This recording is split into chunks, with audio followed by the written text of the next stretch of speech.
नमस्कार विद्यार्थी मित्रांनो, मी दिनेश बडोरे आपलं परत एकदा स्वागत करत आहे आपल्या यूट्यूब चॅनलवरती द मॅथ्स लॅबवरती. आपण मॅथमॅटिकल लॉजिक हा चॅप्टर पाहत आहोत. यापूर्वी आपण एक्झरसाइज 1.1 आणि 1.2 हे दोन्ही पण सगळ्याच एक्झाम्पल सोबत आपण ते पाहिलेले आहेत. गणित म्हणलं की आपण नेहमी लक्षात घेतो की तिथे आकडेमोड कॅल्क्युलेशन याचा आहे. तर गणितामध्ये आकडेमोडा व्यतिरिक्त सुद्धा आपल्याला काही लॉजिकल जिथं थिंकिंग पॉवरचा आपल्याला काही एक्झाम्पल द्यायचा आहे. तर हा लॉजिक चॅप्टर आपण इथं पाहत आहोत. याच्यामध्ये बघा एक्झरसाइज 1.3 मध्ये आपल्याला काही क्वांटिफाईड स्टेटमेंट दिलेले आहेत. आता क्वांटिफाईड स्टेटमेंट कुणाला म्हणलं हे आपण काल पाहिलेलं होतं. क्वांटिफाईड स्टेटमेंट कुणाला म्हणलं आपण, ज्याच्यामध्ये क्वांटिफायरचा वापर केलेला आहे. मग क्वांटिफायर कोणते?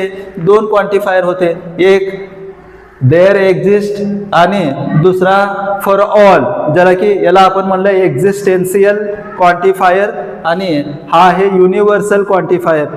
याचा अर्थ पण आपण पाहून घेतलेला होता. तिथं असं म्हणलं होतं की इथं आपण काही या शब्दासाठी आपण काय वापरलो, एक्झिस्टेन्शियल वापरलं आणि सर्वसाठी आपण फॉर ऑल किंवा याला आपण युनिव्हर्सल क्वांटिफायर वापरलं. बघा आता याच्या ट्रूथ व्हॅल्यूज कशा शोधायच्या. आता तुम्हाला एक सेट दिलेला आहे, तो सेट आहे ए. या सेट मधले एलिमेंट्स कोणकोणते आहेत? 3, 5, 7, 9, 11, 12. तर तुम्हाला पहिलं एक्झाम्पल काय दिले, there exist X belongs to A. आता इथे एक कंडिशन आहे, such that X minus 8 is equal to 1.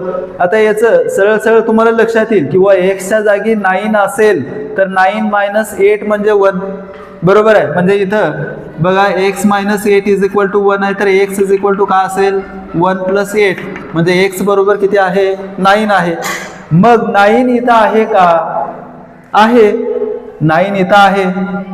बरं, याने काय म्हणले, एक्झिस्टेन्शियल वापरले. म्हणजे इथं असं म्हणले की तिथं असा एक्स आहे. आता याच्यामध्ये आपण काल पाहिलं होतं की देअर एक्झिस्ट एक्स, याचं मिनिंग काय, हे सगळेच एक्स आहेत. या प्रत्येकाला आपण एक्स न रिप्रेझेंट करत आहोत. मग तिथे काही एक्स आहेत असं म्हणलेलं आहे. मग तिथं काही एक्स आहे किंवा एखादा आहे, तर इथं 9 हा आहे. म्हणजे 9 सॅटिस्फाय करतो इक्वेशन. म्हणजे याचा आन्सर लिहित असताना आपण काय लिहायचं, तर बघा X is equal to 9 which is belongs to A. काय लिहिलो मी, एक्स इज इक्वल टू 9. आता हा सॅटिस्फाय कोण करतो, तर एक्स बरोबर 9 सॅटिस्फाय करतो, एसी बिलॉंग करतो. आणि जो की इथं दिलेल्या वाक्याशी कशा आहे, बरोबर आहे. म्हणजे इथं देअर एक्झिस्ट म्हणले त्यांनी, त्याच्यामुळं तिथं कुणीतरी एक एक्स असा आहे जो दिलेलं इक्वेशन सॅटिस्फाय करतो. तर X is equal to 9 belongs to A, satisfy the equation. Satisfy X minus 8 is equal to 1. Therefore हा जो स्टेटमेंट आहे, तर हा स्टेटमेंट कसा होणार, ट्रू होणार. द गिवन स्टेटमेंट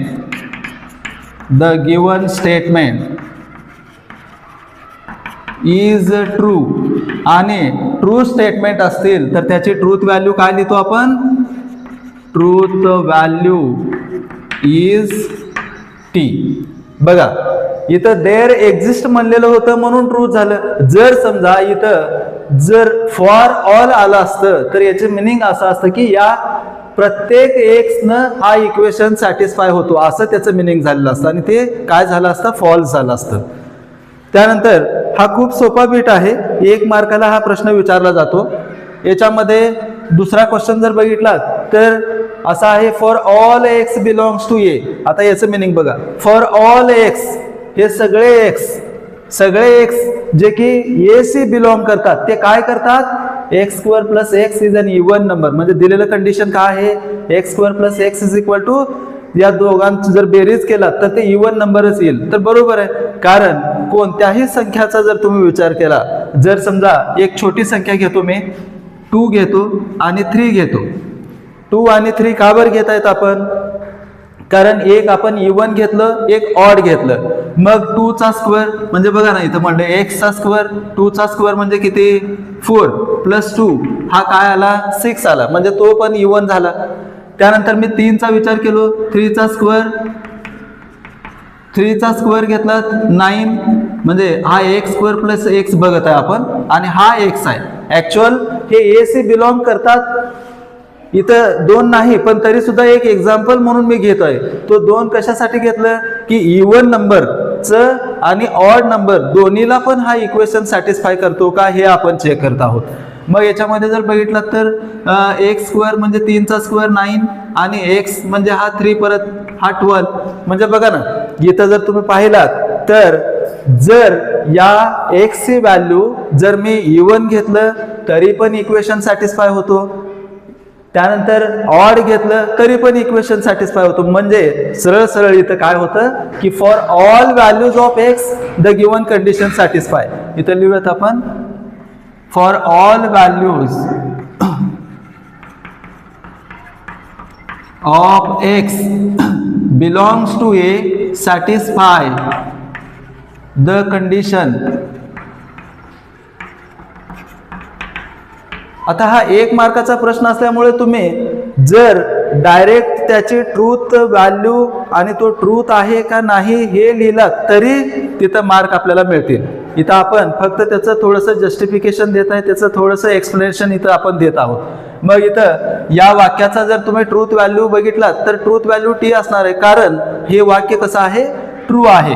मग इथं लिहूत आपण the given statement is true, therefore truth value is t. समजलं असेल तुम्हाला, खूप सोपा असं एक्झाम्पल आहे. अशा प्रकारचे एक्झाम्पल हे 1 मार्काला विचारले जातात असं सांगितले. त्यानंतर तिसरा प्रश्न बघा, याच्यामध्ये देअर एक्झिस्ट एक्स, म्हणजे तिथे काही एक्स आहेत. कुठं ए मध्ये, तेथे काही एक्स आहेत ए मध्ये जे काय करतात एक्स स्क्वेअर लेस दॅन 0. लेस दॅन 0 याचं मिनिंग काय, निगेटिव्ह असणे. बघा लेस दॅन 0 याचं मिनिंग काय, निगेटिव्ह असणे. मग मला सांगा कोणत्याही संख्येचा वर्ग हा निगेटिव्ह असू शकतो का? तुम्ही विचार केला असाल आणि त्याचं उत्तर नाही. तर इथं कोणतंच एक्स हा इक्वेशन सॅटिस्फाय करत नाही. म्हणजे दिलेलं वाक्याचं जर ट्रूथ व्हॅल्यू जर बघितला तो का असलं पाहिजे, यफ असलं पाहिजे. म्हणून इथं आपण डायरेक्ट सुद्धा लिहू शकतो की the given statement is false and its truth value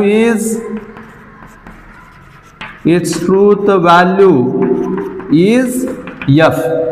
त्यानंतरचा चौथा प्रश्न बघा, for all X belongs to A, म्हणजे ए मधले सगळेच एक्स काय करतात, X is an even number. बघा या ए मधले सगळेच इवन नंबर आहेत असं यांचं म्हणणं आहे. हा 3 इवन नंबर आहे का, इवन नंबर नाही. म्हणजे जर पहिलंच जर एखादा एलिमेंट जर सॅटिस्फाय करत नसेल तर पुढे पाहण्याची काही आवश्यकता नाही. म्हणजे परत इथं याचा आन्सर काय आलं पाहिजे, हेच म्हणजे the given statement is false, हेच आपण इथं आन्सर लिहू शकतो.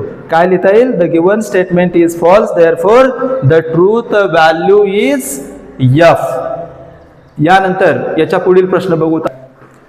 बघा 5वा प्रश्न आहे, देअर एक्झिस्ट एक्स, तिथे काही एक्स आहेत जे कुणाशी बिलॉंग करतात, ए सी बिलॉंग करतात. Such that 3x + 8 is greater than 40. म्हणजे या एक्स मध्ये तुम्ही यापैकी कुठल्याही व्हॅल्यू देअर एक्झिस्ट म्हणल्यामुळे कुठली तरी एखादी किंवा एक सोडून बाकीचे सर्व असं जरी याच्यामध्ये हा इक्वेशन सॅटिस्फाय झालं तरी हे वाक्य काय होणार, ट्रू होणार.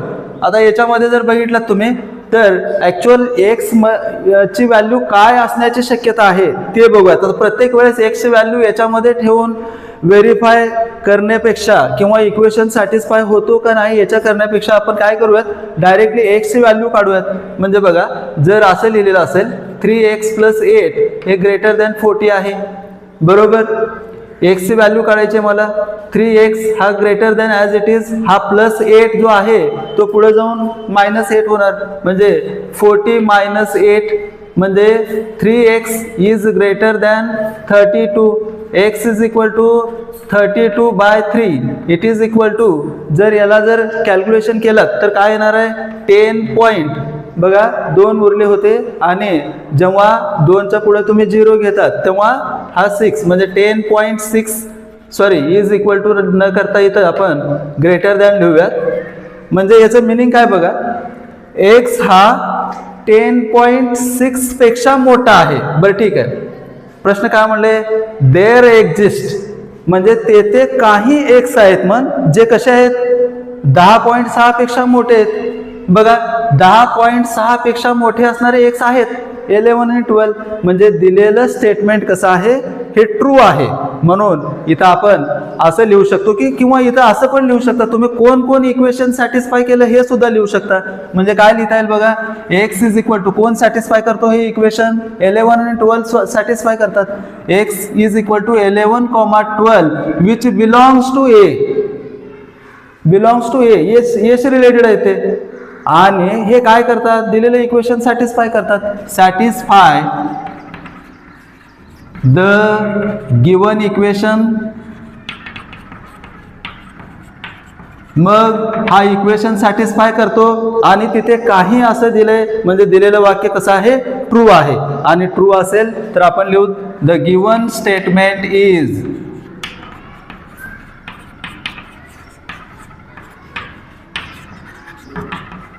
True, therefore truth value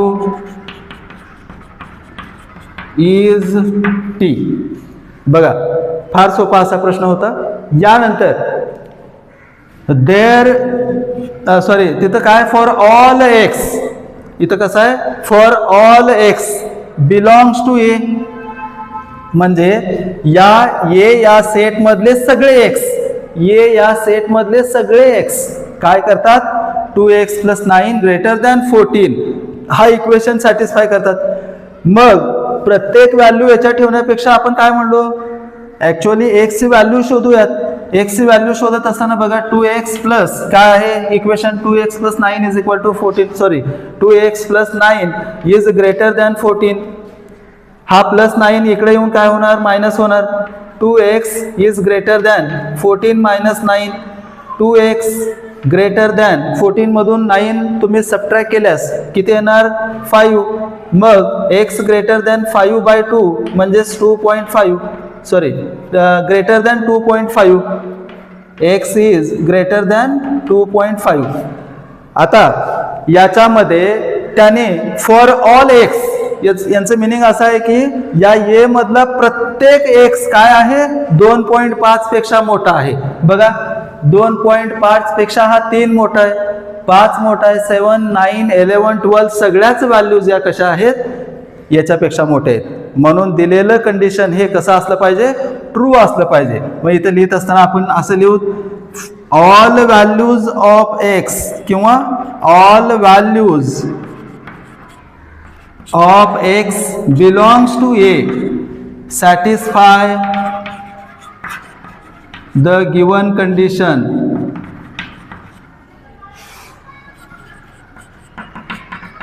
Therefore the given statement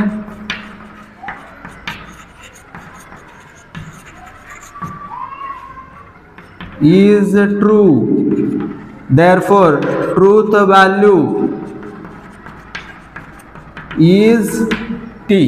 बघा फार सोपा असा बीट होता. अशा प्रकारचे प्रश्न येतील, 1 मार्कासाठी प्रश्न विचारला जाईल, एक सेट दिला जाईल, त्याच्यामधले काही एलिमेंट्सशी रिलेटेड क्वांटिफाईड स्टेटमेंट दिले जातील आणि मग तुम्हाला काय करायचं आहे, त्या क्वांटिफाईड स्टेटमेंट्सचं ट्रूथ व्हॅल्यू शोधायचं आहे. ठीक आहे, तर याचं तुम्ही स्क्रीनशॉट घ्या. क्वेश्चन नंबर 2 आहे, write the dual of each of following statements. इथं आपल्याला काही स्टेटमेंट्स दिलेले आहेत आणि त्याचे ड्युएल्स काढायचे आहेत. हा खूप सोपा भाग आहे. मला वाटतं एका कुठल्या तरी प्रश्नपत्रिकेमध्ये याच्यामध्ये आलेला होता, हा MCQ मध्ये खूप सोपा असा प्रश्न आहे हा. बऱ्याच वेळ म्हणजे रेअरली प्रश्न विचारतात, तरी पण इथं लक्षात ठेवा.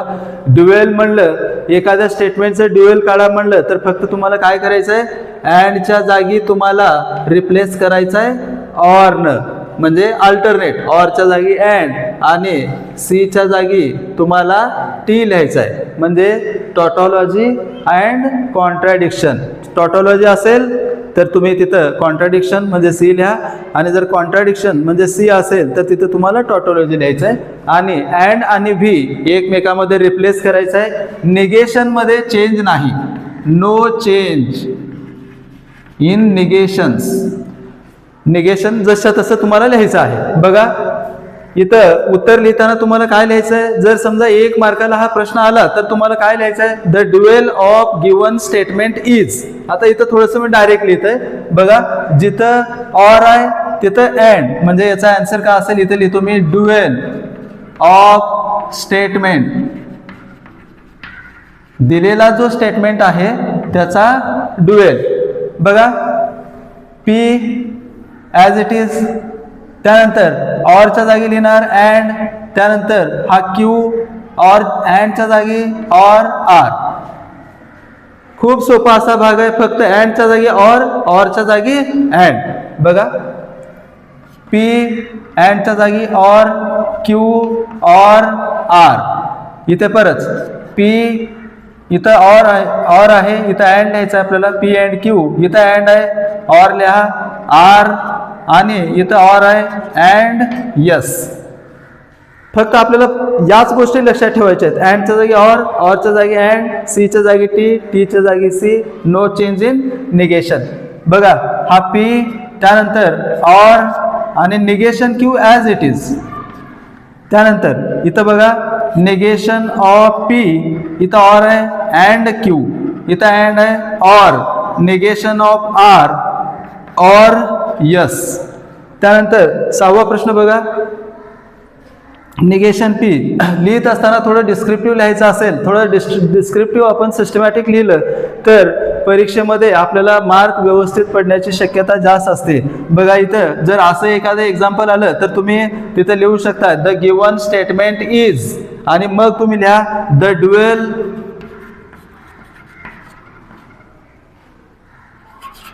ऑफ स्टेटमेंट और गिवन स्टेटमेंट इज. तो काय असेल, निगेशन ऑफ पी अँड आहे, तिथं or, bracket as it is, हा निगेशन ऑफ क्यू अँड आहे ऑर, त्यानंतर पी ऑर क्यूच्या जागी पी अँड क्यू, त्यानंतर इथं अँड आहे ऑर, निगेशन आर. त्यानंतर 7व्या प्रश्नामध्ये बघा द आन्सर लिहित असताना तुम्ही असंच लिहायचं, dual of given statement is. तो कसा असेल, मी डायरेक्ट आन्सर लिहित आहे, negation as it is, P or क्यूच्या जागी पी अँड क्यू. त्यानंतर याच्यामध्ये बघा हा जो अँड आहे, अँडच्या जागी आपल्याला लिहायचा आता ऑर, त्यानंतर हा ब्रॅकेट आपण बंद करूया तिथं, त्यानंतर हा बॉक्स ब्रॅकेट आपण स्टार्ट करून पी ॲज इट इज, हा ऑर आहे, ऑरच्या जागी and, negation of Q or negation yes. त्यानंतर इथं सी आहे.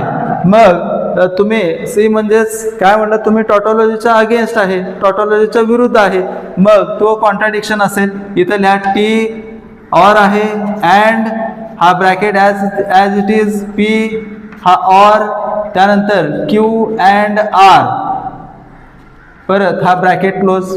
याच्या बाबतीत आपल्याला काय लिहिता येईल, निगेशन पी ऑर आहे अँड क्यू, इथं अँड आहे ऑर आर, आणि परत इथं काय आहे, हा अँड आहे ऑर, टीच्या जागी आपल्याला लिहायचं आहे कॉन्ट्रॅडिक्शन, म्हणजे टॉटॉलॉजीच्या जागी कॉन्ट्रॅडिक्शन.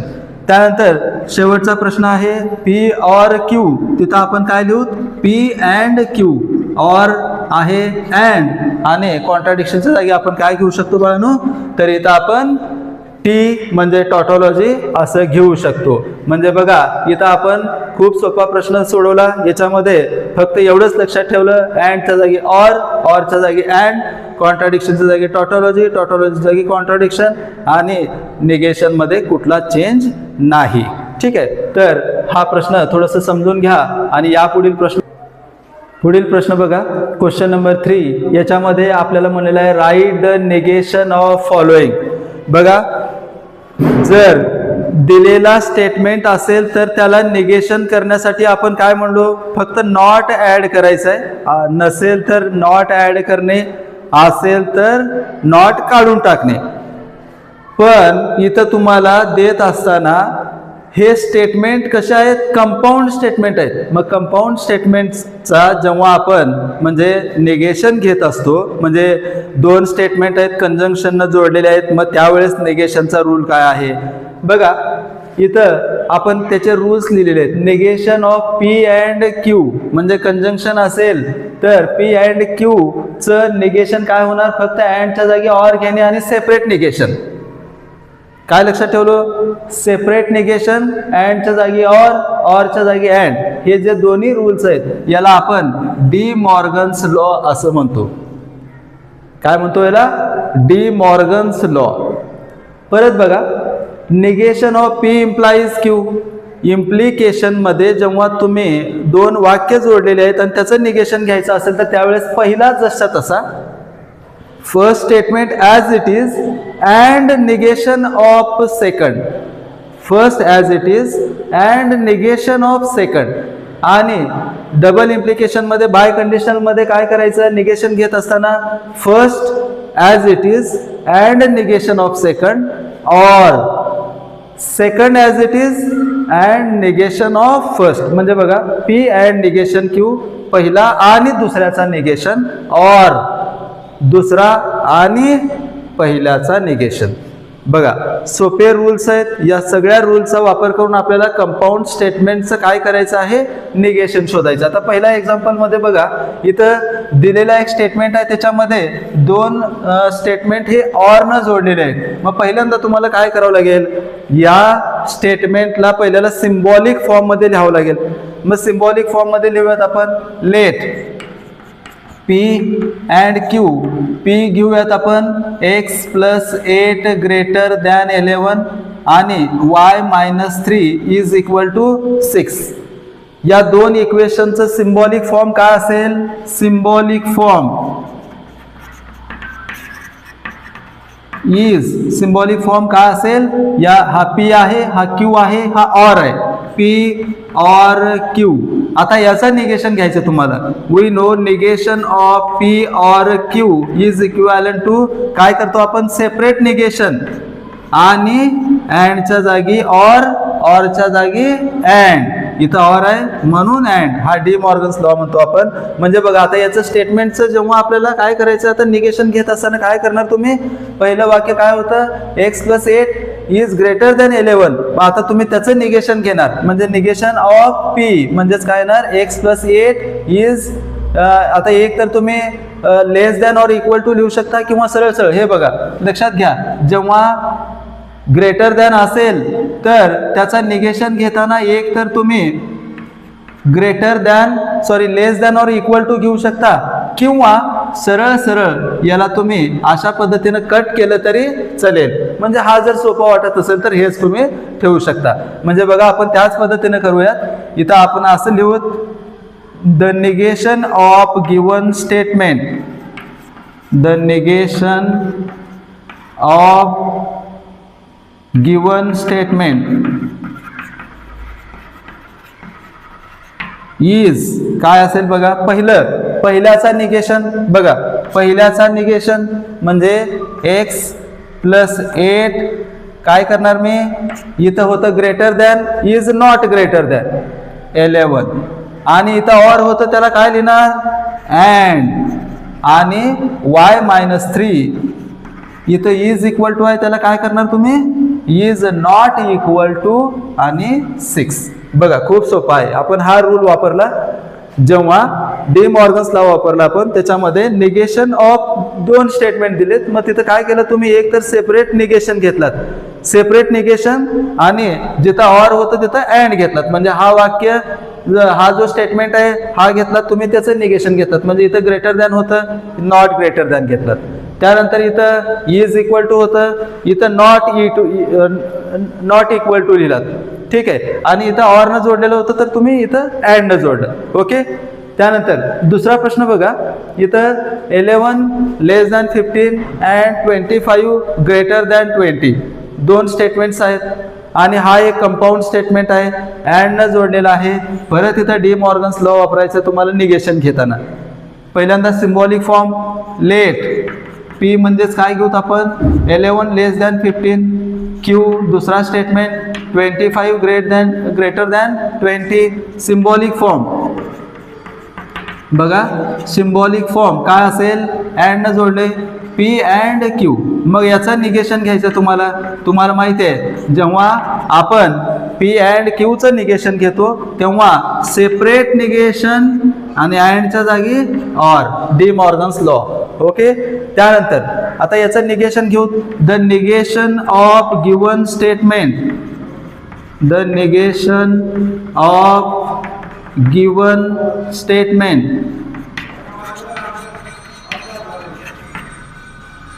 इज, हा यन आहे, स्टेटमेंट इज काय असेल बघा, पहिल्याचा निगेशन और दुसऱ्याचा निगेशन. पहिल्याचा निगेशन 11 इथं लेस दॅन 15 होतं, मी काय करणार, is not less than 15. Okay. त्यानंतर इथं अँडनं जोडलं होतं ऑर. परत या दुसऱ्या स्टेटमेंटचं आपल्याला परत काय करायचं, आता निगेशन घ्यायचं. म्हणजे काय असेल, 25 इथं ग्रेटर दॅन आहे, तुम्ही करणार इज नॉट ग्रेटर दॅन 20. बघा, अशा पद्धतीनं आपण दिलेल्या स्टेटमेंटचे निगेशन घेत आहोत. बघा, क्वेश्चन नंबर 3 काय सांगतो, write the negation of following. याच्यामध्ये आपण परत तिसरा सब क्वेश्चन बघत आहोत. तो काय होता, तर quadrilateral is square if and only if it is a rhombus. म्हणजे याच्यामध्ये बघा दोन स्टेटमेंट दिलेले आहेत, आणि हे दोन स्टेटमेंट कशाने जोडलेले आहेत, इफ अँड ओनली इफ. बघा, जेव्हा दोन statement if and only if न जोडलेले असतील आणि आपल्याला त्याचं निगेशन घ्यायचं असेल, तर बघा आपण पहिल्यांदा याला सिम्बॉलिक फॉर्म मध्ये लिहूयात. पहिला स्टेटमेंट कोण आहे, तर क्वाड्रिलॅटरल इज अ स्क्वेअर.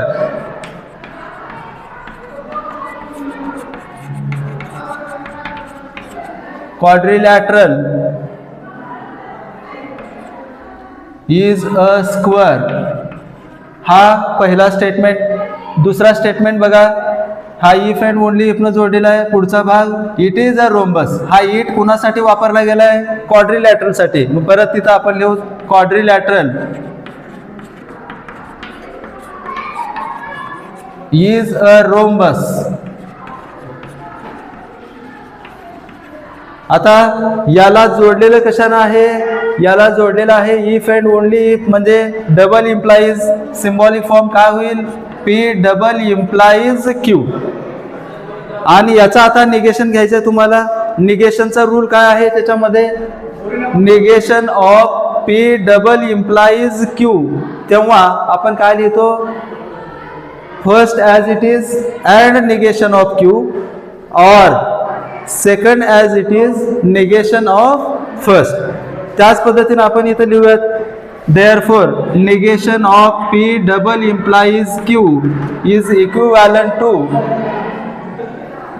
काय असेल बघा, इथं लिहिलं आपण पी अँड निगेशन क्यू. बघा, पी अँड निगेशन क्यू और क्यू अँड निगेशन पी. आपण लिहूया त्याच पद्धतीनं. फर्स्ट ॲज इट इज म्हणजे कोण आहे, क्वाड्रिलॅटरल इज अ स्क्वेअर. हे बघा, the negation of given statement is first as it is and first as it is quadrilateral is a square. Quadrilateral is a square. त्यानंतर येतं बघा, and आहे, and नंतर negation Q, negation of second, म्हणजे इथं काय होणार, it is not a rhombus, it is not a rhombus, इथंपर्यंत झालं. त्यानंतर इथं काय आहे, ऑर, म्हणून ऑर. आता पहिला स्टेटमेंट काय आहे, सॉरी दुसरा स्टेटमेंट ॲज इट इज लिहायचं आहे तुम्हाला इथं. मग दुसरा स्टेटमेंट कोण आहे, क्वाड्रिलॅटरल इज अ रोम्बस. लिहूयात आपण, क्वाड्रिलॅटरल इज अ रोम्बस. म्हणजे बघा दुसरा statement as it is, and आणि पुढं निगेशन ऑफ फर्स्ट. फर्स्ट कोण आहे, क्वाड्रिलॅटरल इज अ स्क्वेअर. मग तुम्ही काय म्हणणार, it is not a square, it is not a square. म्हणजे बघा इथं आपल्याला जेव्हा एखाद्या स्टेटमेंटचं निगेशन घ्यायचं असेल त्यावेळेस आपण फक्त या लॉजिकल फॉर्मला तुम्ही लक्षात घेतला तर तुम्हाला ते स्टेटमेंट लिहिता येतील. बघा ना इथं आपण काय म्हणलं होतं, first statement as it is and दुसऱ्याचा निगेटिव्ह, परत or first second statement as it is आणि अँड पहिल्याचा निगेशन. अशा पद्धतीने इथं आपण याचं निगेशन केलेलं होतं. त्यानंतर बघा पुढचा प्रश्न काय आहे, it is cold and raining. इथं परत दोन स्टेटमेंट आहेत. हा कंपाऊंड स्टेटमेंटमध्ये दोन कोण आहेत, एक आहे इट इज कोल्ड आणि दुसरा काय आहे, इट इज रेनिंग. म्हणजे तिथं थंडी पण आहे आणि पाऊस पण पडत आहे. मग इथं दोन स्टेटमेंट आपण गृहीत धरूत. पहिला लेट इट इज कोल्ड आणि सेकंड आहे इट इज रेनिंग.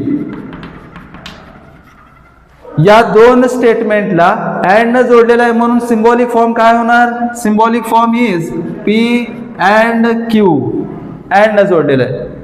परत आता इथं काय करायचं तुम्हाला, याचा निगेशन घ्यायचं आहे. मग डी मॉर्गन्स लॉ यूज करूत आपण. काय आहे de Morgan's law, negation of P and Q is equivalence to separate negation. म्हणजे negation of P, negation of Q आणि अँडच्या जागी काय लिहिणार बाळांनो तुम्ही, ऑर. इथं ऑर. आता आपण काय करूयात, मग आता याला सिम्बॉलिक फॉर्म मध्ये आपण लिहिलं, त्याचं निगेशन लिहिलं. आता आपण काय करूया, त्यांचं निगेशन लिहूयात. पहिला बघा इथं काय आहे, निगेशन पी. मग पीचं निगेशन, पी काय आहे, इट इज कोल्ड. मग त्याचं निगेशन काय होणार, तर इट इज नॉट कोल्ड. लिहूयात तिथं आपण, the negation of given statement is it is not cold. त्यानंतर बघा इथं काय आहे, और. त्यानंतर निगेशन ऑफ सेकंड, सेकंड कोण आहे, इट इज रेनिंग. मग त्याचा negation, it is not raining, it is not raining.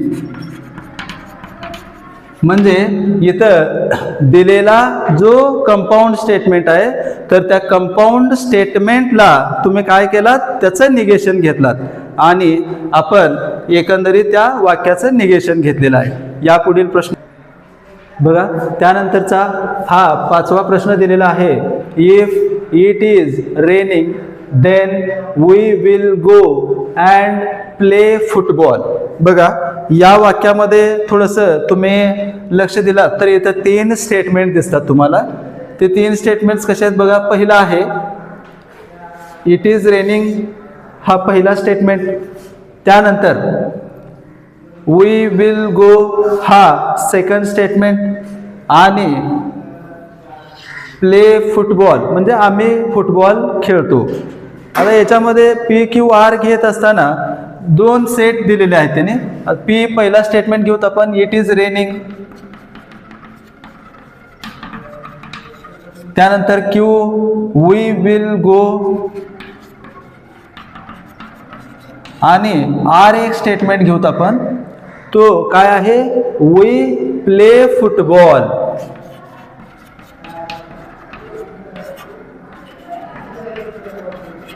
आता याचा सिम्बॉलिक फॉर्मचा विचार केला तर बघा, इफ हा पहिला स्टेटमेंट, इफ हा पहिला स्टेटमेंट देन दोन. मग याच्या बघा पहिला जशा तसं हा पी सिम्बॉलिक फॉर्म इज, इथं लिहितो पी इम्प्लाइज म्हणजे इफ देन न जोडले ना, इफ हा पहिला स्टेटमेंट म्हणजे हा पी इम्प्लाइज, देनच्या पुढचा भाग इथं, बरं देनच्या पुढे मात्र परत दोन स्टेटमेंट आहेत बघा, कशाने जोडलेले आहेत? अँड, मग हा क्यू आहे अँड आर, बघा इथे लिहूत आपण क्यू अँड आर. आता याचं निगेशन घ्यायचं आहे तुम्हाला, मग याचं निगेशन घेत असताना negation of P implies Q and R. बघा हा निगेशन घेत असताना आपण काय केलं? निगेशन ऑफ, इथं पहिलं स्टेटमेंट देन, देनच्या पुढे परत मग इथं दोन स्टेटमेंट होते, म्हणून आपण काय केलो? P implies Q and R. आता बघा याचा रूल काय सांगतो? जेव्हा आपण निगेशन घेतो इम्प्लिकेशन मध्ये तेव्हा पहिलं ॲज इट इज, पहिलं ॲज इट इज म्हणजे हा पी ॲज इट इज, त्यानंतर and negation of second, negation of second म्हणजे क्यू अँड आर. बरोबर.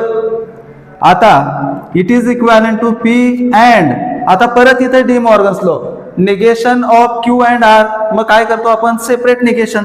हा सेपरेट निगेशन म्हणजे निगेशन क्यू अँडच्या जागी ऑर आणि निगेशन आर. आता इथून तुम्ही सिम्बॉलिक फॉर्मचं निगेशन घेतला, जेणेकरून तुम्हाला लक्षात आलं की हा जो दिलेला स्टेटमेंट जो आहे त्याचं निगेशन कसं घ्यायचं. बघा आता पहिल्यांदा पी जसं तसं म्हणजे पहिला स्टेटमेंट ॲज इट इज, इथं लिहूत आपण the negation of given statement is, दिलेल्या स्टेटमेंटचं निगेशन. पहिला ॲज इट इज म्हणजे it is raining, it is raining. And negation of second, कोण आहे सेकंड? वी विल गो, त्याचं निगेशन काय? We will not go, we will not go. परत or आणि परत निगेशन ऑफ आर, आर काय आहे? वी प्ले फुटबॉल, त्याचं negation we don't play football, we don't play football. बघा इथं हा वाक्य, हा स्टेटमेंट जो आहे ज्याच्यामध्ये 3 स्टेटमेंट दिलेले होते आणि त्या स्टेटमेंटमध्ये कसं दिलेलं होतं तुम्हाला? पहिला स्टेटमेंट इफ आणि देन मध्ये परत 2 स्टेटमेंट दिले होते, ते कशाने जोडलेले होते? अँड. मग त्याचा आपण निगेशन घेतलो आणि अशा पद्धतीने निगेशन घेऊन मग या पूर्ण कंपाऊंड स्टेटमेंटचं आपण काय घेतलो? निगेशन घेतलो. त्यानंतरचा प्रश्न बघा, √2 इज अ रॅशनल नंबर. हा कंपाऊंड स्टेटमेंट नाही, सिंपल स्टेटमेंट आहे. इथं 2 वाक्य नाहीत, एकच आहे. फक्त तुम्हाला काय करता येईल? रॅशनलच्या जागी इररॅशनल लिहा किंवा नॉट रॅशनल असं लिहिलं तरी चालेल. म्हणजे याचा आन्सर काय असेल? The negation of given statement, the negation of given statement is काय असेल बघा? √2 is not a rational number. त्यानंतर all natural numbers are whole numbers. आता इथं बघा थोडं लक्ष द्या. ऑलच्या विरुद्ध आपण आता बघितलं होतं क्वांटिफायर्स मध्ये काय? सम. मग इथं आन्सर काय येणार याचं? The negation of given statement is, दिलेल्या स्टेटमेंटचं निगेशन काय होणार? ऑलच्या जागी एक तर तुम्ही सम लिहा किंवा देर आर सम असं लिहिलं तरी चालेल. आपण लिहूयात देर आर सम, सॉरी देअरची स्पेलिंग इथं THERE असेल. There are some natural numbers,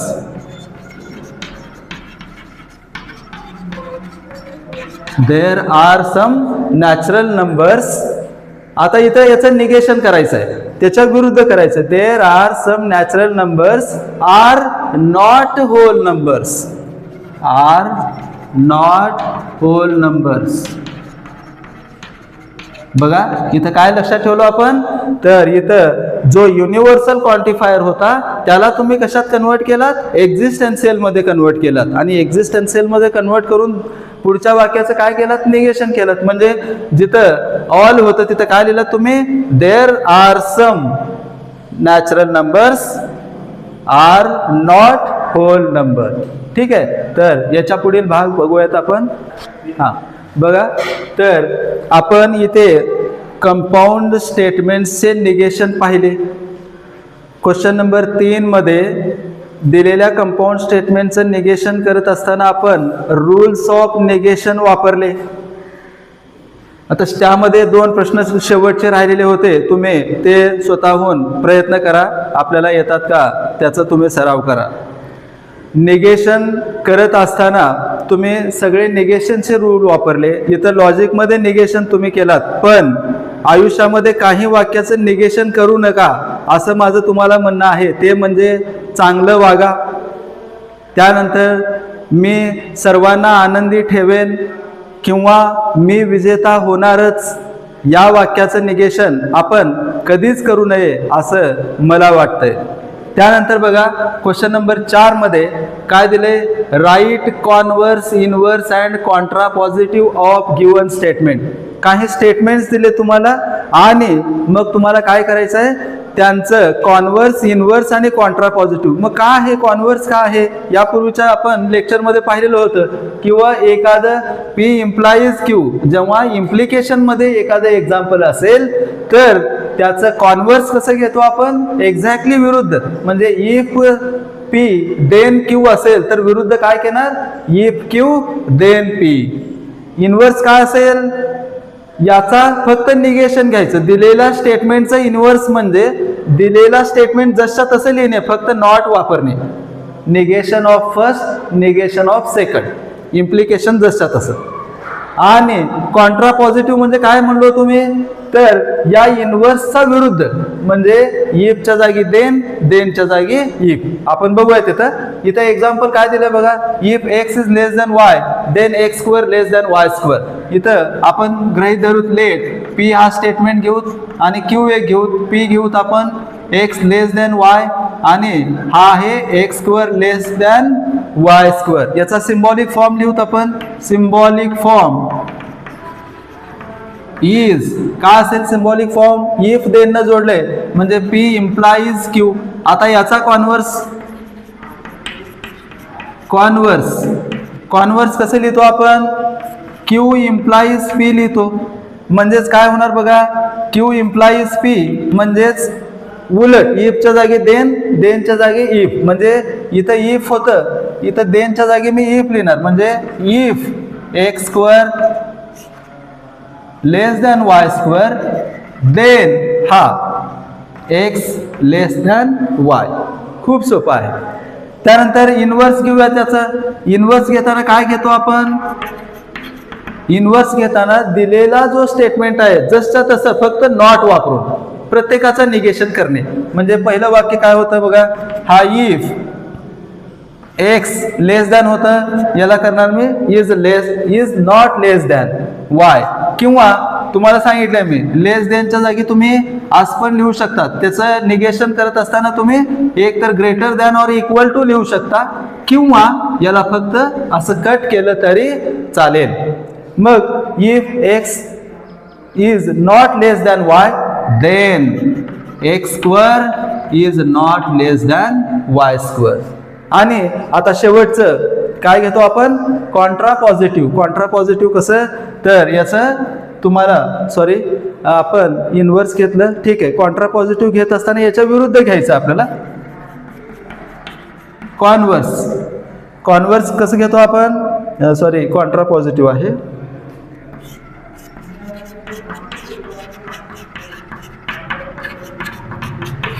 हा कॉन्ट्रा पॉझिटिव्ह घेत असताना इफ हा वाक्य X square is not less than Y square then first वाक्य तो कसा असेल, निगेशन ऑफ फर्स्ट म्हणजे X is less than not less than Y. म्हणजे बघा अशा पद्धतीनं आपण काय केलो, दिलेल्या स्टेटमेंटला सिम्बॉलिक फॉर्म आणि त्याचा कॉन्व्हर्स, इनव्हर्स आणि कॉन्ट्रापॉझिटिव्ह. या पुढील प्रश्न बघूयात. यामधील जो दुसरा प्रश्न होता तो दुसरा प्रश्न तुम्ही स्वतःहून सोडवा. त्यानंतर तिसरा प्रश्न बघा काय म्हणले, if surface area decreases then pressure increases. बघा इथं इफ देन एक कंपाऊंड स्टेटमेंट जोडलेला आहे. मग तो कंपाऊंड स्टेटमेंटमध्ये दोन स्टेटमेंट जे जोडलेले आहेत ते कोणते आहेत, एक आहे सरफेस एरिया डिक्रीजेस, हा पहिला स्टेटमेंट आहे ते आपण लिहूयात. सरफेस एरिया डिक्रीजेस आणि दुसरं काय असेल, pressure increases.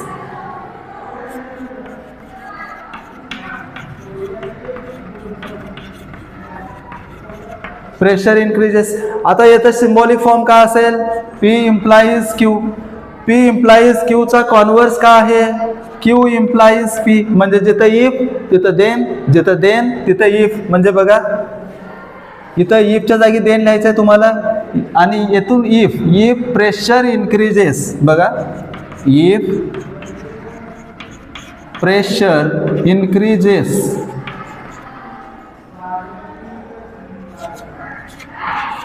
if pressure increases then surface area decreases.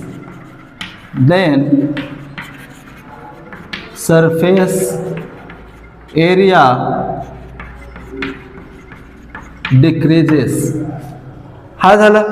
त्यानंतर इनवर्स कसा असतो, तर निगेशन आहे तो स्टेटमेंट फक्त निगेशन करून, म्हणजे negation of P implies negation of Q. म्हणजे if surface area not decreases, किंवा तुम्ही असं लिहू शकता इफ सरफेस एरिया इन्क्रीजेस, काही प्रॉब्लेम नाही. लिहूयात आपण इफ सरफेस एरिया. आता याच्या विरुद्ध घ्यायचं मला, इफ सरफेस एरिया डिक्रीजेसच्या विरुद्ध इन्क्रीजेस. इन्क्रीजेस देन याच्या विरुद्ध काय, प्रेशर इन्क्रीजेसच्या विरुद्ध प्रेशर डिक्रीजेस.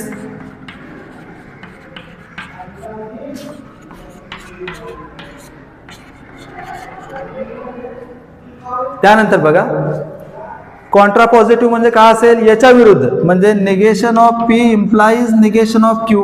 म्हणजे काय करावं लागेल, याचा उलट. इफ याचा उलट देन याचा उलट. मग इथे लिहूत आपण इफ प्रेशर इन्क्रीजेसच्या विरुद्ध decreases. If pressure decreases, if pressure decreases म्हणजे याच्या विरुद्ध घेतलो मी. देन याच्या हा काय असेल, याचा विरुद्ध सरफेस एरिया डिक्रीजेसच्या विरुद्ध इन्क्रीजेस. Surface area increases.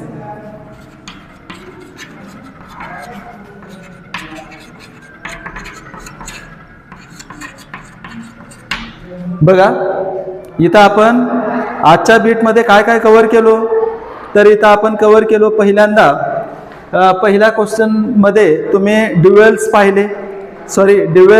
काय एक बीट ड्युएल्सचा होता. दुसरा आपण कॉन्व्हर्स इनव्हर्स कॉन्ट्रापॉझिटिव्हचा पाहिला. तर हे सगळे बीट खूप सोपे असे बीट आहेत. निगेशनचे रूल्स पाहिले.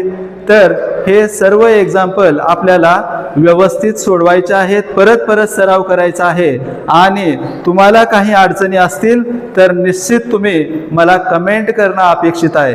आणि तुम्ही अभ्यास करावं आणि तुम्ही यश मिळवावं हीच आमची सदिच्छा. नमस्कार.